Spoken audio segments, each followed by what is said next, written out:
welcome to Jurassic Park 3 Minute. We'll be discussing the second Jurassic Park sequel, 1 minute at a time. I'm Brad. I'm Dave. And today we're back to discuss minute 30 of Jurassic Park 3. David, 30 minutes in. Yeah. Without the credits, we sort of went ahead and we're going to have about 81 minutes of the podcast. Once you get to the Pteranodons flying away, we get the cut to black and we get the director's credit right at the end of the 81th minute, so it's sort of interesting where we are here with the sort of being a third of the way. By minute 30 in The Lost World, Malcolm was banging the satellite phone down on the M-Class and asking me, why won't this damn thing work?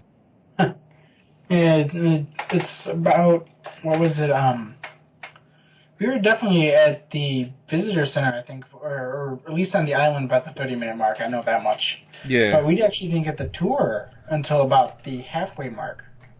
It was about 45 minutes in when when they actually jump in the cars and start heading off through the park. Yeah, well, that's it. You've said before that how much this is sort of Jurassic Park on speed, and here we are. We've already had the plane crash. We've sort of had more action in these last 30 minutes than what we've probably got in the rest of the other two films anyway that we've done so far. And the other two, well, Jurassic Park and The Lost World, they had kind of these filler scenes, not really filler scenes, they're kind of necessary scenes of these beauty moments and awe moments where you see the Brachiosaurus come out, or you see the Stegosaurus come out of the trees, and and the characters stand back and they're in awe and shock and loving every moment of it. And you don't get that in Jurassic Park 3. You get them flying over, and that's kind of the awe moment. It's literally a flyby. And then they get off the plane, back on the plane crashes, and here we are. Yeah, even with that awe moment, it's only Grant and Billy really that knows and wants to see the dinosaurs. They're all looking for any signs of Eric and Ben, so... Mm-hmm. Yeah, and to think of it too, like going back to Lost World briefly, it was only because of that so-called fan letter to David Kep to say, hey, get the dinosaurs in there earlier, that we got the compies at the start. Otherwise, we would have only had the Spinosaur attack, or the Spinosaurus scene to keep ourselves not enjoying it, but just that action sequence. Well, to be fair, I mean, in the novel, we did get a bit more dinosaur action, so to speak. I mean, a little bit. It wasn't like major action sequences, but in the novel we had the compies attacking Tina, the compies attacking the baby, the raptor attacking the worker, which was the opening for the first movie. But the main characters don't actually see a live dinosaur. Alan Grant and Ellie Sattler and Ian Malcolm don't actually see a live dinosaur until halfway through the book. It's about middle way of the book before they get on the island and see the Brontosaurus coming out of the fog. Yeah, well, even in the film, it's once we get past the Brachiosaur and the herd of herbivores on the plane there, we've got the baby raptor, and after that, everything else is attacking them for the most part. Oh no, I suppose you got the sick Triceratops. That sort of counters that a little bit, but yeah. Here we are further the way through. We've definitely got a big influx of listeners over the last couple of weeks, which is fantastic to see, but we want to hear from you guys. If there's anything about previous minutes we've discussed that you want to talk about, anything about minutes coming up that you want to discuss too, get on the Facebook page or Instagram. That's where we mainly hang out and have our conversations, and get on and let us know. If you want to record something, your thoughts, and send it through, we'll get it on the show as well, because it's just great having interactions with the fans and just talking about this sort of stuff too. Yeah. Dr. Grant, you have no idea how important it is to us that you come along. It would make all the difference. This is Kirby. And of course, we'd love to make a contribution to your research here. Before we get into today's minute, David, we've done a bit of a bonus this week. We released a couple of days ago the full reveal from Toy Fair, and there's some nice looking figures in there. Yeah, there is. And Toy Fair is not the only present I have, actually. Oh, you have something new. I do have something new. It's something I've probably wanted since I was 3 years old. Ah, yes. It is the Alan Grant Fossil Raptor Claw, but it's like a perfect kind of replica of it. It's nice, and it's got that nice thin arc to it with the deferring indents on either side of it. It's got like little pinpricks on it to give it a bit of texture in the hand. It's really cool. It's made out of a poly resin, and I'm really, really excited to have it. I've seen photos of that. It does look fantastic. I'll be too. And I'll definitely post pictures up when when this minute goes live, because I mean, I'm just kind of twirling it around in my hands. It's got like a nice little inner edge comes to like a nice little soft edge, and it's lightweight. It's got like a little brown and black kind of coloration mixture to it, and it looks really, really cool. I'm really happy with it. Best $30 I've ever spent. Yeah, I'd be so tempted just to carry it around my back pocket. Oh no, I kind of would be afraid to break it because it's thinner, like the actual prop is, and I don't want to snap or anything. So I've been keeping it displayed next to my Alan Grant Pop Funko. Oh, fantastic! And yeah, as you said, like $30. That's one prop that's definitely worth getting. Mm-hmm. I actually do have like another one. It's a bit larger and thicker and not as accurate, and that one is the one I like carry around for cosplay and stuff. Yep. No, very nice. So how do you know the Kirbys? Through our church. And lastly, David, something from minute 26 we didn't discuss. When the spinosaur bursts out of the trees into the clearing, we get the telltale Jurassic birds take flight. Mm-hmm. Which actually kind of mirrors a moment from Jurassic World when Zach and Gray see the Indominus attacking the Ankylosaurus, and they get away. They run out of a tree line, only for a flock of birds to kind of rush out behind them. And as they're running, then the Indominus comes out and bursts through the tree line as well, which mirrors this scene, except instead of 2 kids, we get 5 adults running from a very large predator out of a tree line and into a grassy area. Yeah, and to remind listeners that the previous 2 films, I think when the Tyrannosaur comes for the Gallimimus, that's when they launch there, isn't it, in Jurassic Park? I think so, yeah. The T-Rex bursts out of a tree line, and we see them just running for their lives. Wow, I want them to be eaten. And of course, in the Lost World, when the 2 parents are approaching the trailers and moving through the forest, we get the sound effect and the birds flying into the sky. So interesting to see if that continues on in the franchise. Yeah. All right, so why me? He said we needed someone who'd been on the island before. Yes, but I did not tell you to kidnap somebody. I have never been on this island. Sure you have. You wrote that book. That was Isla Nublar. This is Isla Sorna. Site B. Dave, ready to get into minute 30? Sure. As we enter minute 29 of Jurassic Park 3, Grant joined Billy by a massive footprint in the mud, and Grant asks Billy how would he classify it.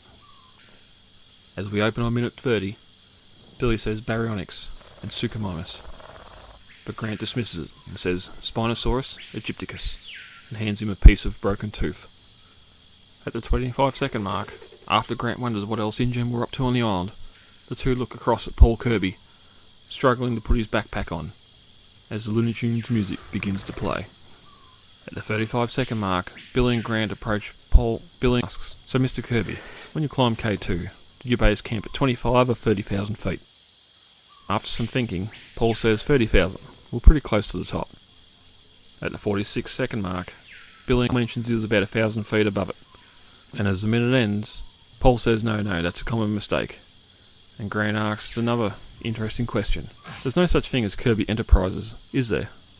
Paul replies, sheepishly, that's Kirby Paint and Tile Plus.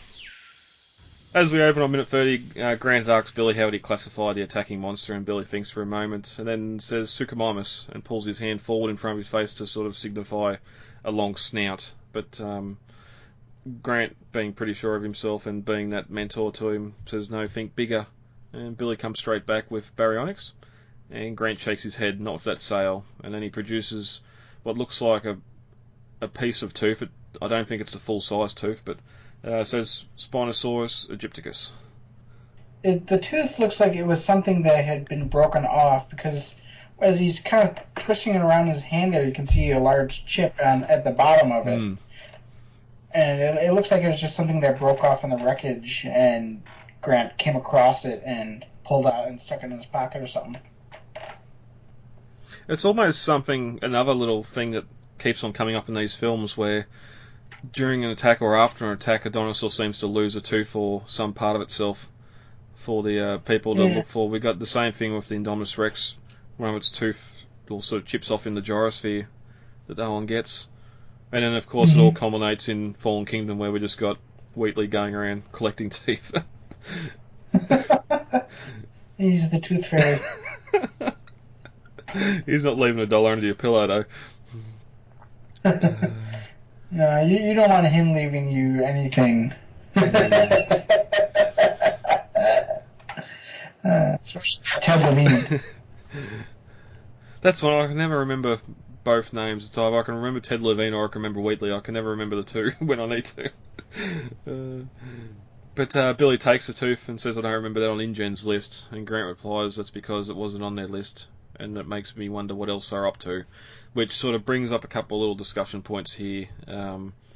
Firstly, Billy mentioning Suchomimus and Baryonyx first off. Was that because he knew they were on their list and he was trying to say, well, it can only be one of these two animals? I don't think so. I think it always felt to me more like it was one of those mentoring moments, like Grant's asking a student, so what do you think the animal is, you know? It's like he's taking it to be a learning moment. Yeah, because like with the DPG stuff that come out, there wasn't actually a Suchomimus on the list, was there, for what was released? No, there wasn't. There was no Suchomimus. I suppose that leads into too what do we think InGen's list is?